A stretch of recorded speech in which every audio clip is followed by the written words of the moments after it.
For a contractor, it's not enough to have the safest processes, or the most accurate estimating, or leading-edge technology and tools. For a builder, what's required is construction that's even more advanced in the form of experience and insight and leadership. At Leopardo, our people are among the best and the brightest in the industry, who build world-class projects across practically every major sector. At Leopardo, our people are the reason for our success. Almost all of them have promised me that they are not going to say that 2014 is going to be the same as 2013, only a little bit different. Instead, we're going to be focusing on those things that we need to watch, that we need to understand, that could be some real risk, but also could be some real opportunity. We are not, none of us are wizards, and none of us are 100% right. Therefore, I'm not going to ask anyone to tell us what will happen.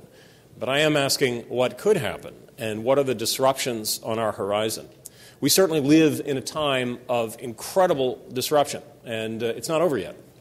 We certainly had a very interesting 4 or 5 years. I'm sure the fact that all of you are here sometimes seems a bit miraculous after some of the things we faced in 2007, 2008, 2009. But, I think it's interesting to understand evolution. Probably one of the most misunderstood and misapplied theorists was Charles Darwin. This concept of survival of the fittest. Actually, he would talk a lot about not the strongest being the ones who survive, or the biggest, but the most flexible. Because as things change, there's no way of predicting how they're going to change. And those that are most supple, most flexible, are most likely to survive. I would submit that the people on this panel are among the more flexible people in our industry, and certainly in the city of Chicago. So we're going to run through, have everyone introduce themselves for a minute or so, and then we will come around to the questions. So Joe, want to take it away? Yeah, hi, I'm Joe Cosenza. I'm one of the 4 founders of Inland, and vice chairman, and Inland, from being 4 teachers to going into real estate, is now in 48 of our states, with about 700 or 800 retail locations, about 70 office buildings, about 60 industrial, 17,000 hotel rooms, mostly Marriotts and Hyatts, and about 10,000 units of student housing and apartments. And one last thing, since the beginning of what I call the recession of 2009, we have purchased about a little over $9 billion of real estate. Good morning, everyone. For those in the back, there are seats up in front, if that helps anyone out there. My name is Todd Mintz.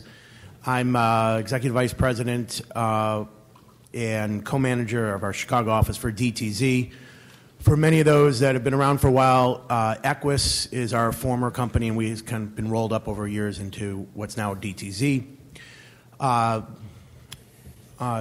firm is still considered still the largest, one of the largest firms in Chicago that just specializes in tenant representation, office and industrial tenant representation.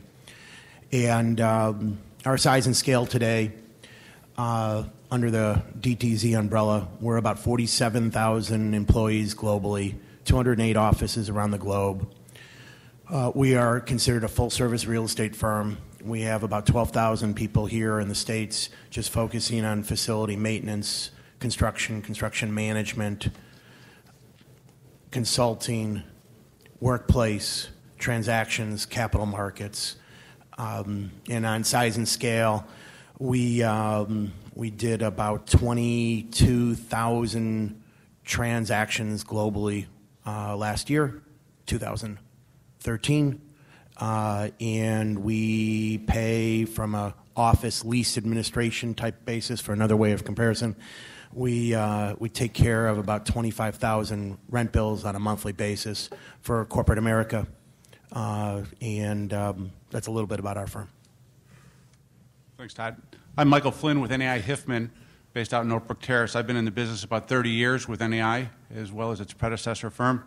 My focus for the past 27 years or so has been suburban office, so I'm thankful that the suburban office is not dead, as many people think. But hopefully can share some thoughts today in terms of what does 2014 bring? What are the challenges that we face? In contrast to some of the things Steve spoke about that's going on in the city today. Thank you. Good morning. I'm Drew Neiman. I'm Executive Vice President with U.S. Equities. I've been in the capacity that I'm in, which is the landlord side, primarily downtown office leasing and marketing, for about 31 years. 28 of those was with John Buck, with a little stint in the Middle East doing surreal real estate. And then came back here, spent a couple years with Colliers, and most recently with Bob Wislow now at U.S. Equities this past year, which is a full-service real estate development, management, leasing, PM, consulting. Great company, and really working hard on not only existing assets, but new development as well, which I think we'll get to when we talk about the state of the market, at least from what 13 showed and what we got look forward to in 2014. Hi, my name is Tim Hennelly. I'm president of the Great Lakes region for Ryan Companies. Ryan is a design builder and developer based in Minneapolis, although I've spent my whole career here in Chicago. I run the Great Lakes region, which is one of 6 regions across the country, and together we'll put in place about $1 billion worth of construction and development across the country, ranging from a 2 million square foot office build-to-suit in Phoenix down to a 20,000 square foot MOB in Milwaukee. Here in the Great Lakes region, we're focused on 3 things primarily: our multifamily business, which ranges from market rate to affordable senior to assisted living; our healthcare stuff, which is medical office buildings and some construction for hospitals; and then industrial, which is our industrial parks here. We're getting some pretty good traction on build-to-suits and spec buildings. That's where my background is. 30 years ago or so, I started as an industrial broker, so I'll try and shed some light on the industrial market. Thanks, Tim. My name is Tony Smaniato. I'm an executive vice president at Colliers. I started in the office investment business the Monday after the Bears won the Super Bowl in January 26, 1986. It seems like a few minutes ago, but it's been some time. Primarily, my entire career has been spent in the sale of CBD and suburban office buildings in the Midwest. I currently am at Colliers. As you know, we're a very large global organization with over 480 offices, 13,000 employees. Been here in Chicago. We've got myself and my fledgling team serving the office market. We've got a group that does net lease and retail. We've got the Dissy Divine team garnering all the industrial market share in the area, and we continue to grow in this market. So I'm excited to be here. Thank you. Excellent. Thanks, Tony. So just to lay some groundwork for the discussion, I'd like to start a little bit by kind of trying to understand a little bit of what just happened in 2013. And in particular, for all of our panelists, to kind of address what are the things that perhaps we think happened in 2013 that is counter to the conventional wisdom, and what are the things perhaps that we might have learned, if we've learned anything, from the last year. Joe, you want to take that one to start? Yes, I'll take the area mostly of retail. We have experts here on the panel for office, and so I think I'll touch on retail after I gave the history of Inland. And if you don't mind, I'll stand up. I'm okay. I'm okay. Like a Chevy Chase moment.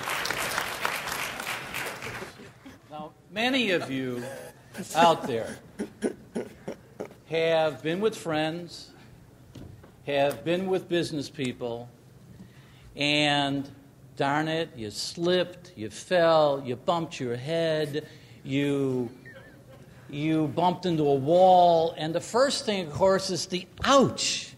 And then the second one is, hey, I'm okay, I'm okay.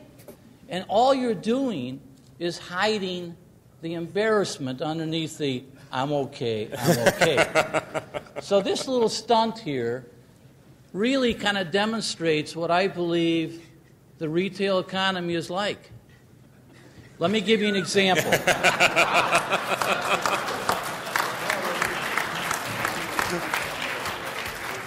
And the award for best metaphor goes to Joe. So let me give you some examples real quick. The first thing is the ouch period. Well, the ouch period we all know was 2009 until about this last year. The ouch period. Then there's the I'm okay, which is the 2013 period. And then when you have the embarrassment, but I'll get to that in a minute. So let's take retail. First, ouch period. 200,000 small businesses went bankrupt, not to mention the hundreds of thousands that closed their doors. 2013, I don't have one single small guy going bankrupt. I don't have many small guys going out of business. Occupancy on anchor stores. We had 92% for the anchor stores back in the hurt period, back in the ouch period, and then now in 2013, we're up to a combination of past 96%, past 93%, past 97% in the different companies that have retail around the country. Renewals, 70% in the ouch period. Today, we're almost 90% on renewals. 2013. That's the I'm okay period. Hey, so where's the embarrassment? I'll get to it.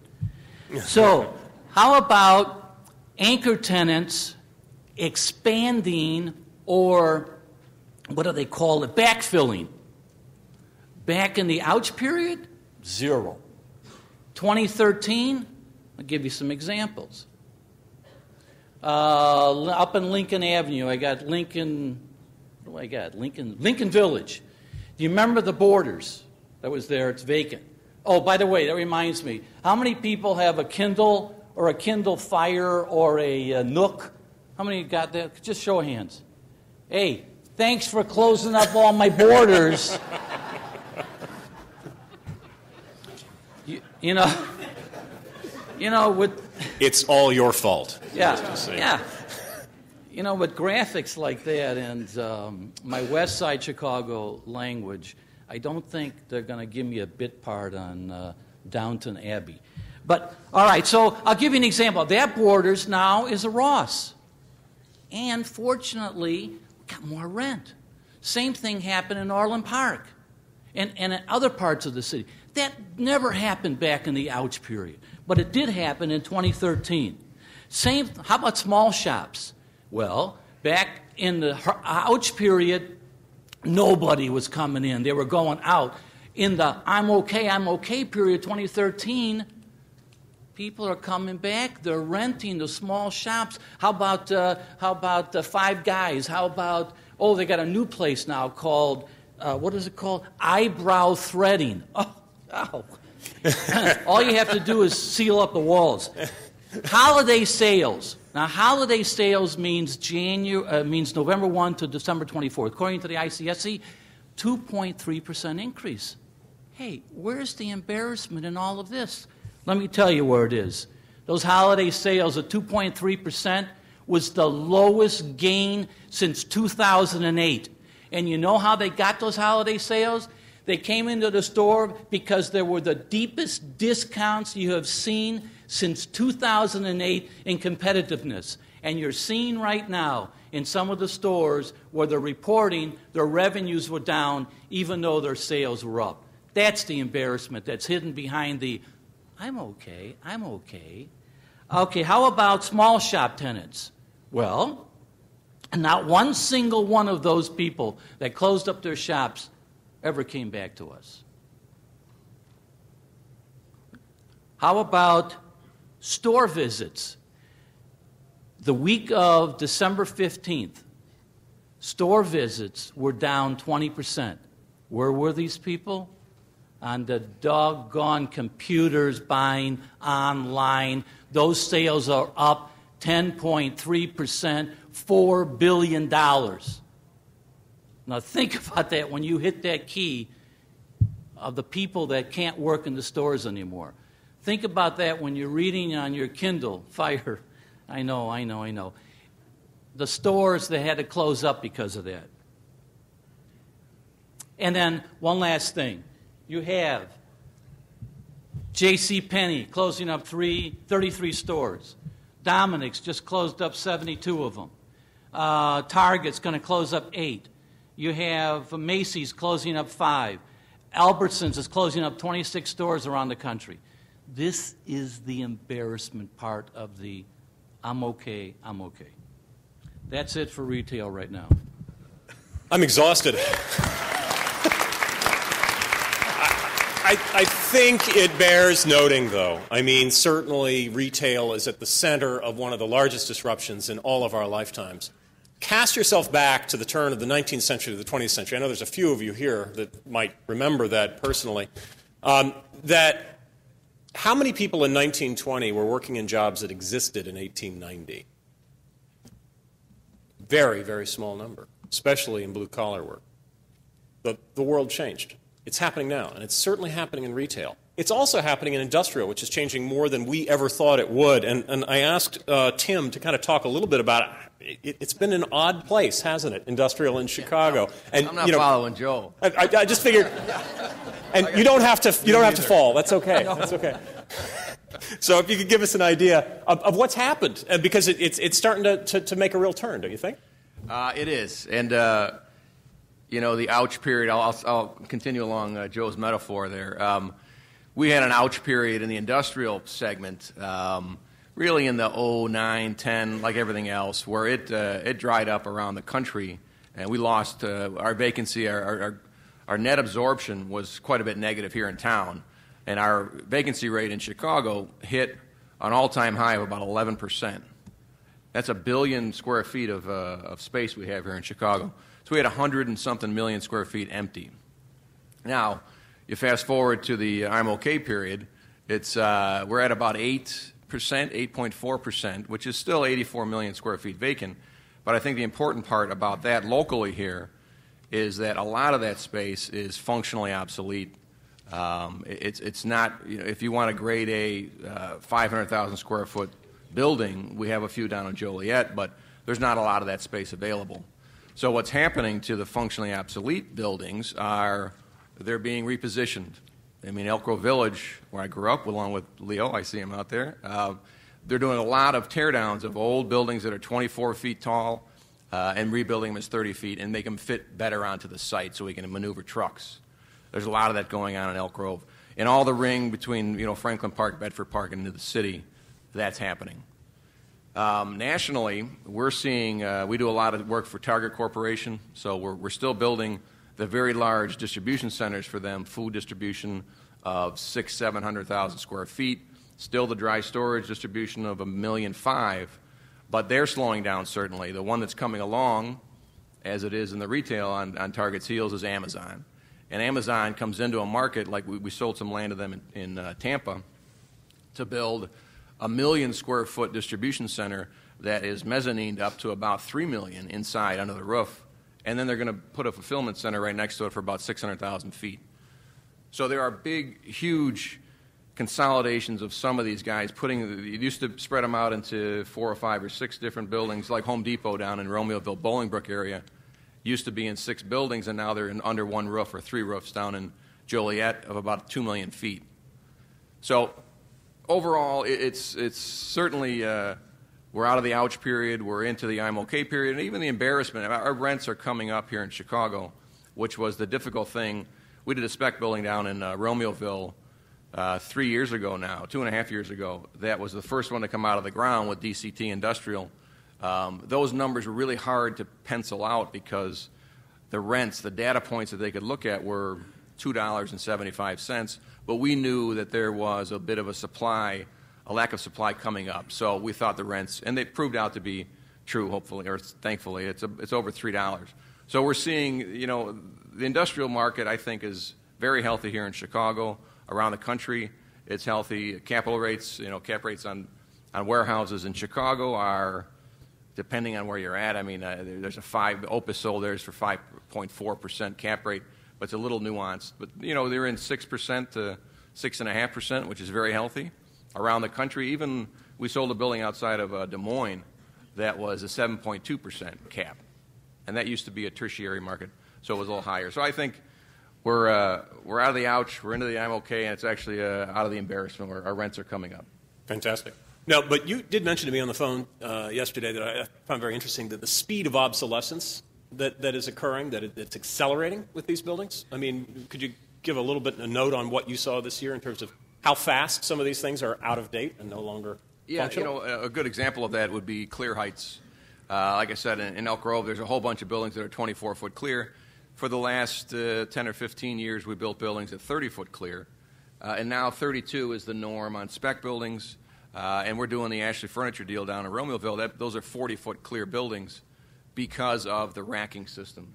So really what's happening is we're building buildings, we're building envelopes around very, very expensive racking systems and material handling systems. That's where it's going. And they found a way to use the cubic feet of a building that no one else ever figured out. When we still lease on a square foot basis, we should think about going to cubic foot. So Amazon isn't just wiping out the bookseller, it's also wiping out thinking in terms of how industrial works and how these buildings work. It's fascinating to see how it's changing. But, of course, if you believe everything you read, the suburbs are dead. So there's no need for us to talk to Michael, or is there, about what happened in the last year in terms of suburban office? The suburbs aren't dead. I mean, there's 100 million square feet of occupied suburban space. There are many firms that are moving into the city, but there are still firms that are moving back out from the city, and there are firms in the suburbs that are growing. But there is one thing that goes on in the suburbs that we have not quite figured out yet. Rising tides don't lift all boats in the suburbs. I think the same rent roll downtown, and I don't know this for a fact, but I believe it, the same rent roll downtown 2 years ago would sell for more today because of the opportunity that is perceived to be created downtown and the rising value of real estate in the city. You would not have the same thing in the suburbs. The rent roll from 2 years ago, the rent roll now, you may have a few more tire kickers, but it really would not increase the value very much.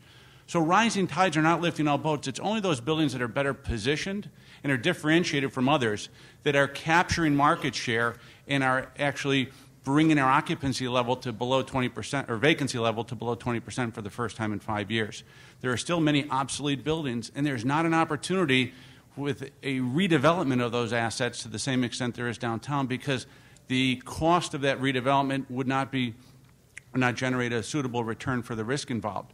We see many buildings still that have turned at low prices that have not yet been able to make the reinvestment in a fashion that warrants, they're not able to make the reinvestment that would warrant new tenants coming into those buildings to bring that occupancy up.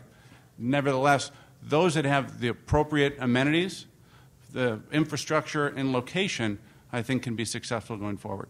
And certainly it's going to be a different office user out there than what we saw in the past if the deputy mayor is to be believed that no one is going to locate their headquarters out in the suburbs anymore or relocate. So it's an interesting change that's occurring there. The city is different from the suburbs in terms of the office experience. We have two people representing both the tenant and the landlord, so please no fisticuffs. But if Drew and Todd, if you can give us a sense of what's going on in Chicago versus the suburbs. Well, Todd's eyes perked up when he thought of cubic feet. A cubic foot commission would be pretty big. The commission would be exponential. Exactly. We'd have to raise rents. I think the first good news is our first speaker today. When you have a deputy mayor and a mayor, I think of a quality and a sophistication as government officials right now. One of them's working for $1 a year. We're pretty fortunate here.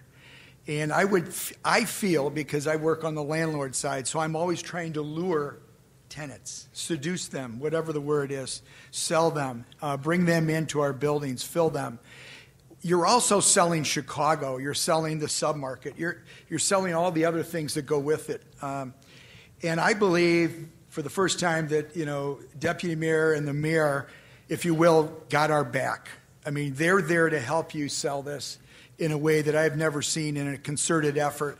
And I know they came to one of our real estate functions once about a year and a half ago and said, if you ever want us to come to a pitch, we're in.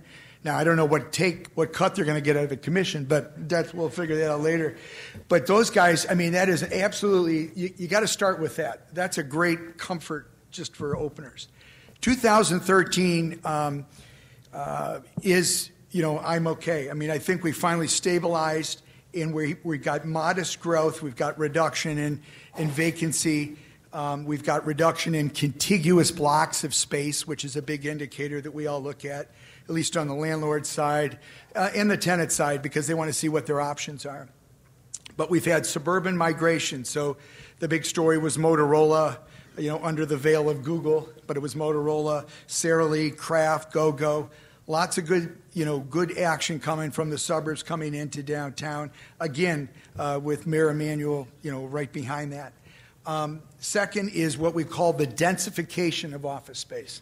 This is a term that we're all dealing with today, and that's just fitting more people into less space. It's been a trend since we went to the open office plan 5, 6, 7 years ago, but it's picking up steam. The lawyers are doing it.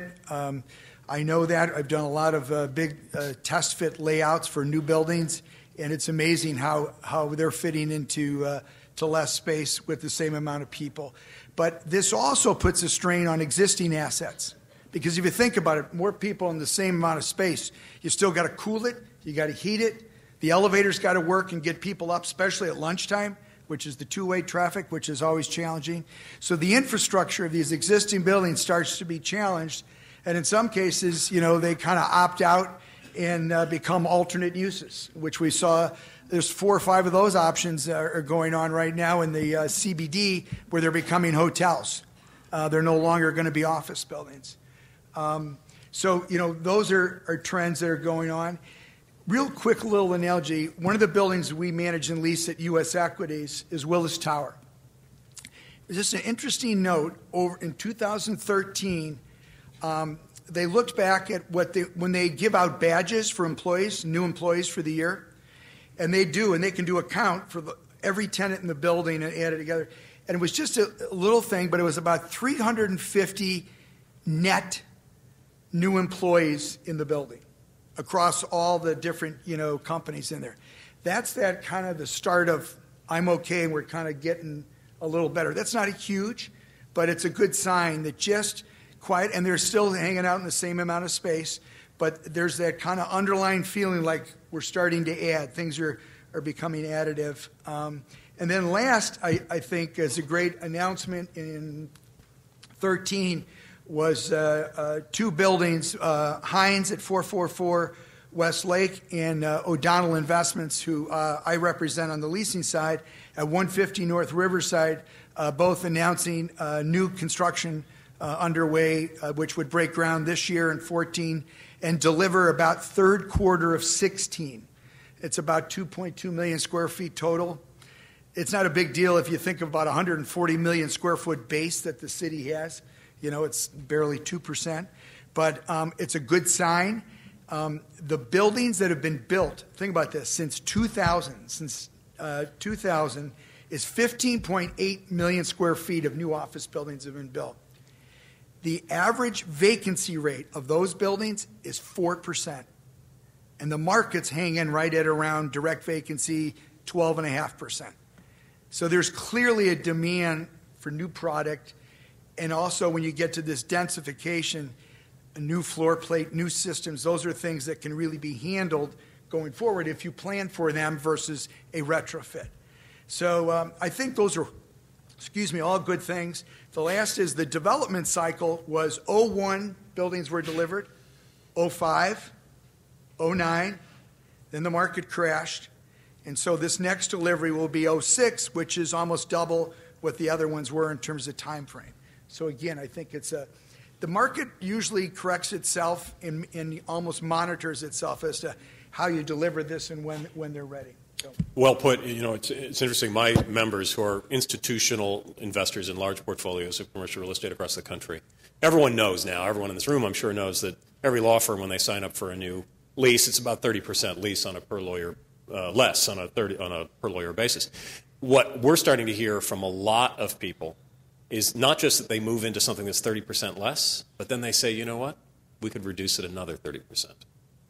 So I think, we're still not at the end of that trend. I think there's more pressure that's going to be applied. And again, if lawyers are doing it, I mean, they're the least likely to do something like that. So it's something to keep an eye on. I think the notification is something that will continue to be a headline probably in 2014 and beyond.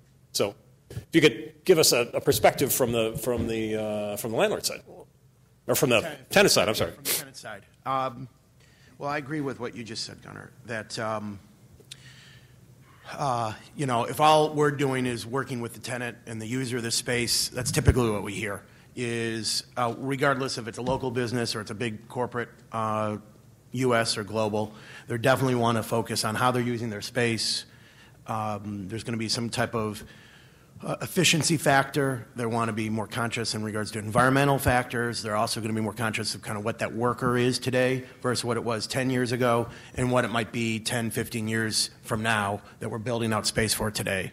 You know, the worker today, if we're building out space, it's going to be delivered 5, 10 years from now. We're thinking about these buildings. This worker grew up with Facebook as their form of communication, is advanced in technology, and is used to kind of working in a totally different environment. And that's going to be a big impact to our employers today and how they're going to be looking at office space. And as a result of it, they've been a lot more cautious in regards to what they're out there looking at, how they're laying out their space, to Drew's comments in regards to how the buildings are laid out and so forth. I think that's a big factor today. I would kind of stand up the way Joe did it. He did a great job with it. And I've seen Joe speak before, and it's always great to kind of hear. But I would kind of echo a lot of what Joe said in regards to kind of how occupants will be thinking about office space going into the future. You know, it was those businesses were all hurt, 2008, 2009, 2010. A lot of them have survived and have rebuilt and reformed themselves and are much more cautious and much more thoughtful in regards to the way they acquire office space, and in the way they're going to be thinking about office space. I think in the future is going to even be more impactful to the kind of way we're looking at some stats. So I put together a couple of numbers, which is great for Chicago. Unemployment rate. So from an unemployment rate, the way we track it, about a third of the unemployment rate is white-collar office space type users, about a third roughly. So from 2010, fourth quarter, overall Chicago unemployment rate was 9.1%. U.S. was 9.4%. Chicago did pretty well. We continue to kind of decrease our unemployment rate, as everyone knows, but as we ended the year 2013, unemployment rate was 8.1%. U.S. average was 6.7%. I think that's going to have an impact on kind of how we're looking at office space in the future here in Chicago. One other thing that we've been kind of watching very carefully is asking rents and vacancy. So one stat I thought was kind of interesting.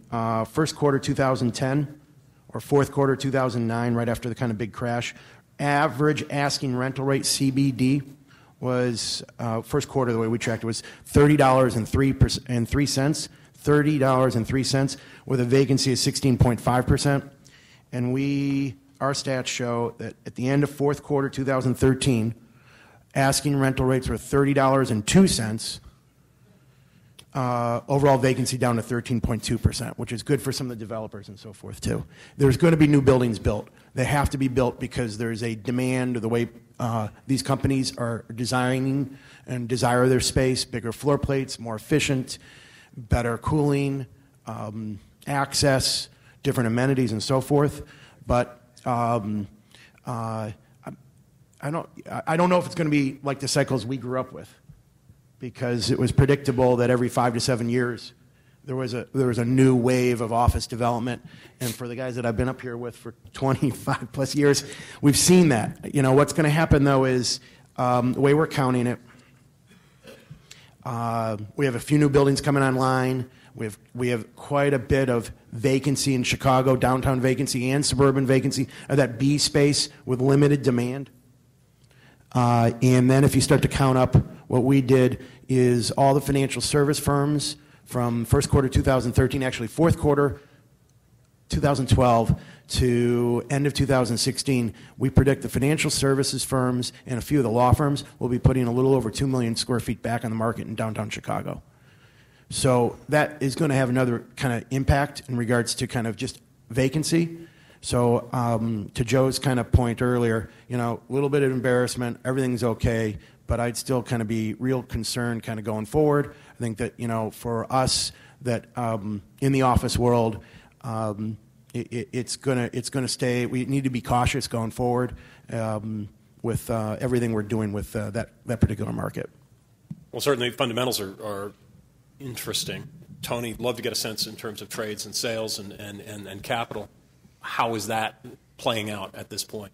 Sure. From the surface, the investment market looks like it's going great, and I can verify that because very few of my competitors are in the room today. They're out chasing deals. But the market overall has still been strong, and the observations that I make and what I hear most from investors is they struggle with, more in their research department, their underwriting department, they always struggle with Chicago lags the nation in new jobs. We've got a disparity in the unemployment rate. We've got an ample labor pool. We've got the worst pension crises across America. Chicago's worse than Illinois, according to Marquette University. We've also read that there isn't a value proposition for office in Chicago. Yet, the city that works keeps working away and still is a global target city for investors around the world. I think that has a lot to do with a couple factors. The underwriters that are concerned about all these bad news economic statistics are very soothed by the tremendous burst of urban residential population over the past 20 years. The fact that the young new talent pools want to live downtown, and those employers who occupy office space want to hire those young, smart people. We've also got a mayor that makes big project, big headline announcements. I think that gives a lot of comfort to the marketplace. And we also are in a time of very plentiful debt and equity, which, as most of us know, is usually the driver of the investment bus. So Chicago continues to be a great target. I think downtown last year we did almost $3.7 billion in sales compared to the prior years of 2 and 2.8. In the suburbs last year, depending on how you count it, whether you include medical or smaller buildings, over $1 billion in sales compared to prior years of 730 and 900 million. So we're seeing big volume, big trades. Last year downtown, the bulk of interests came from investors in big deals that wanted core or core plus assets. But we've noticed over the last, 18, 24 months, a lot of investors that are more willing to take risk and seeking higher yield have moved into the marketplace. So that's always a sign for us in the recoveries when we start to see the value investors and opportunists moving in. And in the last 3 recoveries I've unfortunately had to live through, what I always see is that Willis Tower area seems to revive first in the downtown, and then everything grows away from there. Generally, in the suburbs, what we've seen is the investor really seeks to be, just like the trend in the general leasing market, wants to be in the A-quality buildings because the tenants are fleeing to the A-quality buildings. They want to be at Main and Main. They want accessibility. They want to be on transportation networks if possible. Or they want to be in the single-story commodity, i.e. cheap space. So we've got kind of a bifurcation in the market of investors wanting to see both. I think somebody earlier mentioned, can we track assets that have sold twice, in a cycle? I mean, Central Park of Lisle is a good example. I mean, in the suburbs, I think you mentioned, Michael, was kind of a flat, sale over sale. But Central Park's a good example. I think that traded for $88 million or so when White Oak bought it, and recently sold for $116 million. So there definitely was some profit taking in the best located, arguably the best located, best asset in the suburbs. Others not faring so well. we had some pleasing results downtown in that we've seen buyers continue to invest in the market and put a lot of eggs in that basket. KBS, a good example, coming in and buying 500 West Madison after the 300 North LaSalle purchase a couple years ago. Beacon, after a small vanishing act, has come back and has begun acquiring assets. We've seen a steady now invasion by our Canadian friends into this market, as well as across the United States. But Ivanhoe Cambridge, working with Callahan, bought the Riverside properties. They've invested heavily in the plans that Hines has at Wolf Point. And we've also seen Manulife, who in the U.S., works as John Hancock, purchase a couple more assets. So it's great to see the Canadian firms coming in. And there's Korean activity, Korean Pension, Korean Post. They've invested in the Chicago CBD. We're starting to see a lot of Chinese investors get organized and come back to the U.S., so that's reassuring.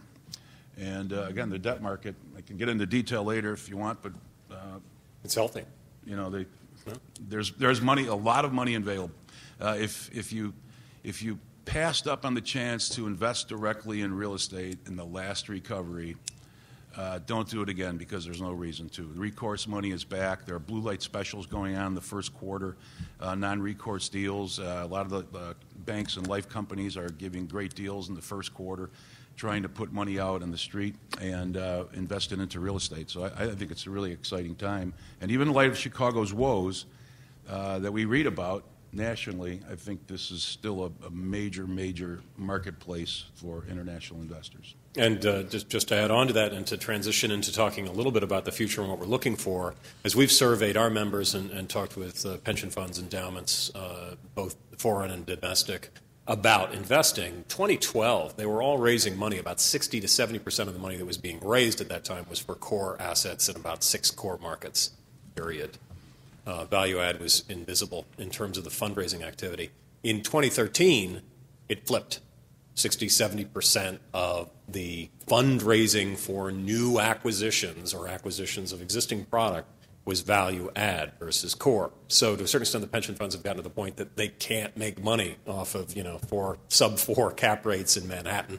They're starting to look elsewhere and to see where value can be added, and they are taking a lower yield or a lower expectation of yield out of that. So what this could suggest, barring all sorts of strange things happening as they always do, is that more money is going into value add, more money is going into markets that may not be the prime of the prime, including, to a certain extent, Chicago. I can tack on to that a little bit. Another observation we made is that, and for several years now, is that another reason Chicago investment activity continues to be strong or show large numbers relative to other cities during these recessions is that a lot of big members of your organization have really begun to embrace venturing with local partners in the marketplace. So we've seen a lot more of institutions that Colliers even has been referring into me that want us to really, number one, identify a strong local operating partner, and I see a couple over there, that they'd like to connect with because they bring the market intel, the market knowledge, and that's how you really set yourself apart in Chicago. Absolutely. Versus a commodity, not a commodity investment market, but a market like Washington or Manhattan where cap rates are cap rates and to a certain extent, for local operators, FERPTA can be your friend for these investors that are coming in from Canada and Korea right now seem to be 2 of the biggest areas. Because they have to have you by law if they don't want to give away all their yields and taxes. Yep. So Manulife, Morguard, GWL is coming into the U.S. after only being domestic in Canada for a long time. Bentall Kennedy is so aggressive they bought a company in the United States. I think get to know your Canadians, get some bacon and some donuts, and spend time with them. It's a good idea. Not only that, I think any of you that speak Korean, spend some time over there. It's a good time for that, and a lot of money is flowing in that way. So let's switch just a little bit with the remaining time that we have. And really what I'd like to do is get all of you to kind of talk less in terms of what you think will happen, but more in terms of what do you think might surprise us to the up or to the down. Who wants to grab that one first? Joe, you eager to grab the mic on that? Or? Oh. You don't have to fall. What could surprise us? Well, yeah, I think it's pretty damn obvious. If you, again, they're not going to put me on Downton Abbey. the more you click on that computer screen to buy something, the more you're going to have stores available for occupancy. And boy, I know it's like a drug. It's in your arm, and you hate to take the needle out. But one of the things you can do is, and I did this, honest to God. One, I like to shop at things we own, only because they pay us rent. Well, so I'll give you an example. Walmart out in the suburbs, okay? I go online, I buy must have been 26 toys, but I bought it through the Walmart site, and I picked it up at that Walmart store. So that Walmart store got all the credit for the sales, and those people who are working there are still working there. That's a possibility of one thing. I don't think that answers your question. Any other surprises? I don't know.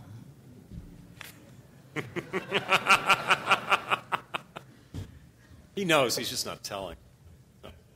Any other thoughts in terms of... Along those lines, Target is looking at their stores and trying to figure out a way to compete with Amazon, who has come up with this same day. They want to, people click on something and they want it home by that night.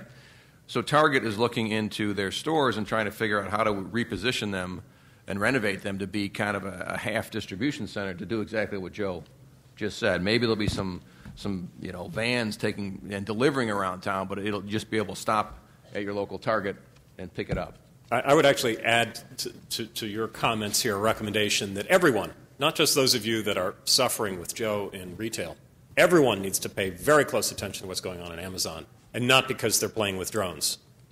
Nice little PR stunt there. But because they're affecting almost every asset type in real estate, and wherever Amazon goes, bodies follow. It's not just industrial in terms of changing what an industrial plant is, but it's also multifamily in terms of turning them into package depots. It's changing office. It's changing everything. And the more Amazon gets into our space in real estate, the more interesting it will become. But be careful. They are after your asset too, even if you're not in retail. Would you say that's fair? Then we have to be careful. Was anyone here did anyone attend the NIOP forecast last week in Rosemont? A few people. I recalled seeing Dr. Mark Epley from Marquette present a different and more soothing chart for you, Joe. And I know people can't see this, but he showed the explosive growth of Amazon. You can see this curve. It's just going straight up. And then he listed everybody else, Best Buy, Walmart, Apple, Liberty, Sears, Dell, and their percent of their total revenue that they do in internet sales is an absolute flat line across the bottom. And his point was that, and he was discussing retail having a great value proposition for Chicago, unlike office. His argument was that the brick and mortar isn't going anywhere. So I don't know if that's any more soothing to you or not. Well, I did actually. I saw that, and I'm not sold yet. I want to be sold, but I'm not sold yet. Okay. I mean, I think another part of retail that's interesting is if you look at density of sales, this has been well publicized for a long time and maybe less true now.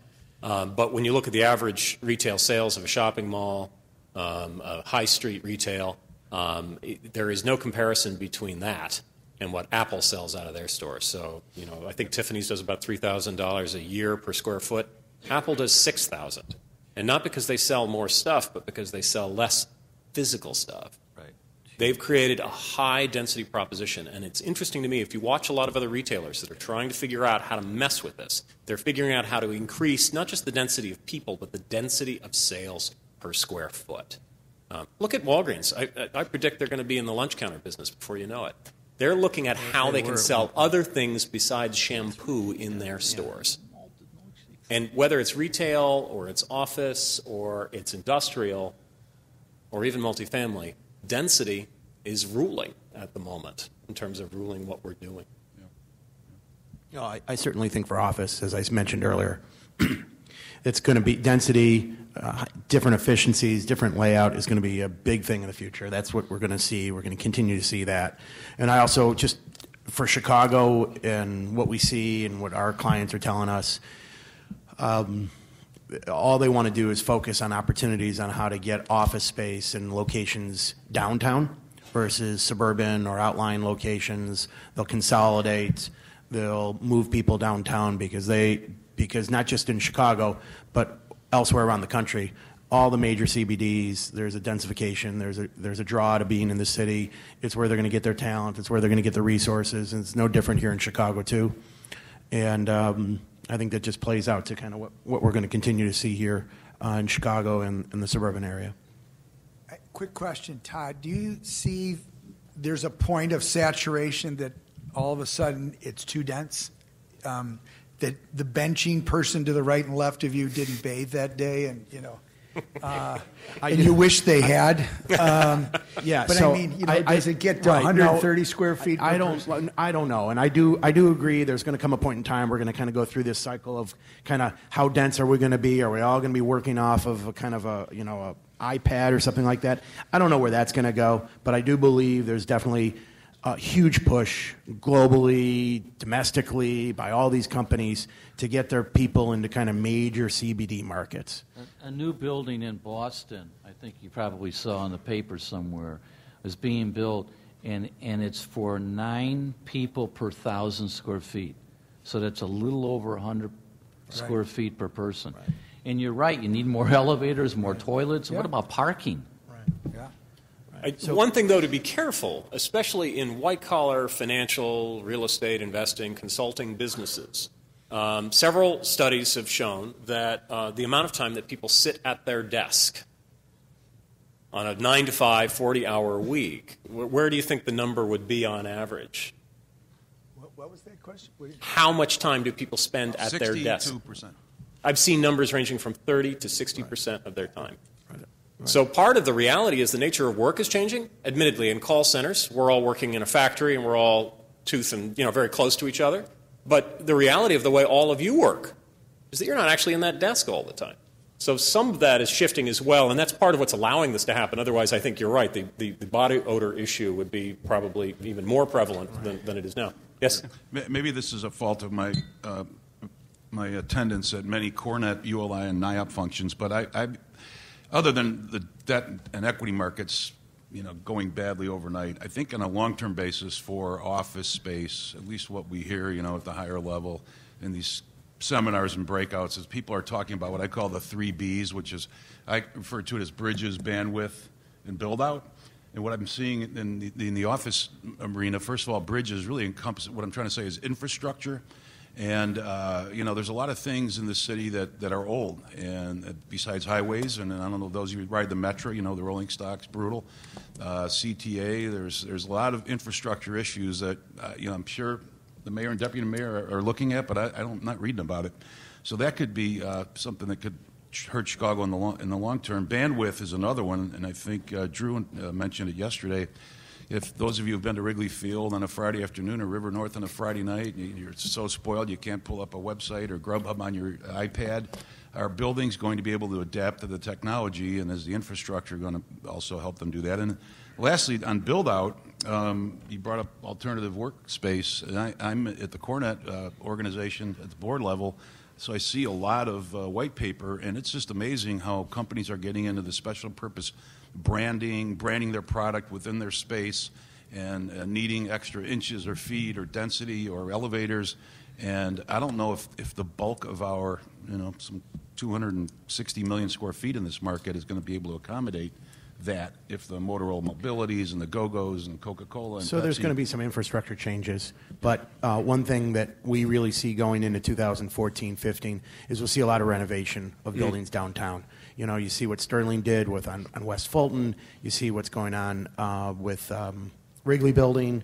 Folks that do office leasing downtown, Jordan Sloan and Harbor Group, they're purchasing One South Wacker. They're going to be kind of renovating or remodeling a big chunk of that for today. I think you see a lot more renovation going forward.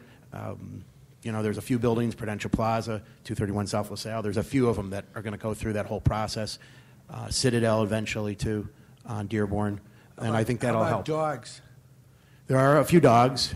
Those will become hotels. No, I mean real dogs. I mean, I'm getting proposals now that are asking that dogs can be brought to the workplace.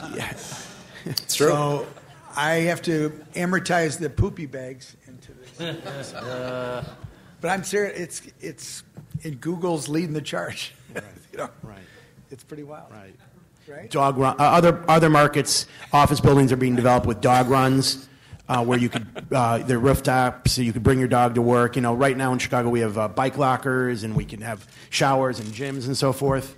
Yeah, other markets we're seeing dog runs and dog kind of like daycare in the office buildings. What do you think, Joe? Well, the offices You're going to embrace the offices technology. are a lot like apartments. You get a B and C apartment complex, you may be pretty well occupied, but eventually you're going to have to upgrade. Well, you cannot push that ceiling past the 8 feet that it's at. There's no way you're going to change that. And so those new buildings, those new office buildings with the higher ceilings and the better feel, et cetera, is going to grab the occupant. It's going to grab the tenant faster because the tenant is going to use less space and doesn't mind paying the rent that he thought he used to pay for the larger space. But now he's got all new. Now, at retail, however, at least you see my vacancies on the street when you're driving around. You can't see these guys' vacancies. We shut the blinds. Well, there was an interesting thing that happened during this period of recession in San Francisco was that they ran out of Embarcadero. They ran out of that cool 19th century industrial office space. So what did they do? They went into the CBD and they started tearing out the drop ceilings. And turning, 60s, 70s office buildings into stuff that was cool enough for these tech workers. Maybe they put dog runs in, I'm not exactly sure. But I think that's part of what we are going to continue to see. I mean, you only have 8 foot with a drop ceiling, but you can get another foot or two if you don't mind looking at the mechanicals. And people are adapting. They're figuring out ways to do it. So if you own a dog of an asset, it is possible to get dogs into the asset. You just have to be a little bit more creative. Any other things that you're worried about or that you're excited about in the upcoming year? Very briefly. I'll speak about the suburban market one more time. We've been getting bashed a little bit here. Truly, the opportunity in the suburban market and what we saw over the last 3-4 years is the O'Hare market came back first. It had good transportation. It had the appearance for those outside the city of Chicago that you could continue to have a Chicago address. You're near O'Hare Airport. There's all the right reasons to be there. We're finding, too, that if you have buildings, whether they're in Schaumburg, whether they're in Northbrook or Oakbrook, if you can accommodate transportation issues first and foremost because of the density issues, whether that be accessibility via not necessarily public transportation, but immediate transportation to interstates, as well as with enough of a parking lot or additional parking to accommodate the tenants, you will be able to secure those tenants, be they catamaran or be they zebra and so forth, that are still looking at space in the suburban marketplace. The key to the suburban marketplace, I think, as an owner, is you need to know what your competitive set is, and you need to stay one step ahead of that competitive set. And if you can do that, you will continue to outpace the market. But if you're sitting and waiting for the market to come back to you with all the challenges that face a second-generation, third-generation asset, they're not coming back. No. And that is one thing that you'll see in the suburbs, that you will find those buildings continually sit for long periods of time. One thing I love to do when national and international investors talk about Chicago and they diss us and they say things like you've been flat to shrinking in population over the last 20 years, is I point to the last census. And in the last census, even though we lagged much of the country in terms of growth, in fact, I think we shrunk a little bit the entire Chicago area. In the downtown area, within about 5 miles of City Hall, we were the fastest growing city in the entire country at 26% growth. Great. Sorry. No, I mean, Great. it's really powerful. And this density issue, diversity of use, how we are defining work, play, live, it's changing on us. And it's being changed by the changes in demographics, changes in technology. What our city will look like 10 years from now will not be recognizable to all of us that were working in 1995. It just will be completely different. We can't predict. No one at this table, even though I think we've got a great brain trust here, can predict exactly what it's going to look like. But I think if there's one thing to pull away from this is you're thinking about the changes that are being thrust upon us by society, that the real estate industry is changing, that flexibility needs to be the thing that you are constantly focused on morning, noon, night, and then long after you go to sleep. How can you be flexible? How can your buildings be flexible? How can your contracts be flexible? How can your relationships be flexible?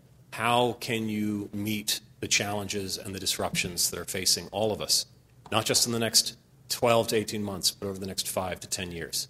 And if so, and if you're careful, and if you're a little bit lucky, and if you have a sense of humor like Joe, I have a feeling you're going to be very successful. So on that note, I would like to thank all our panelists for sharing their thoughts.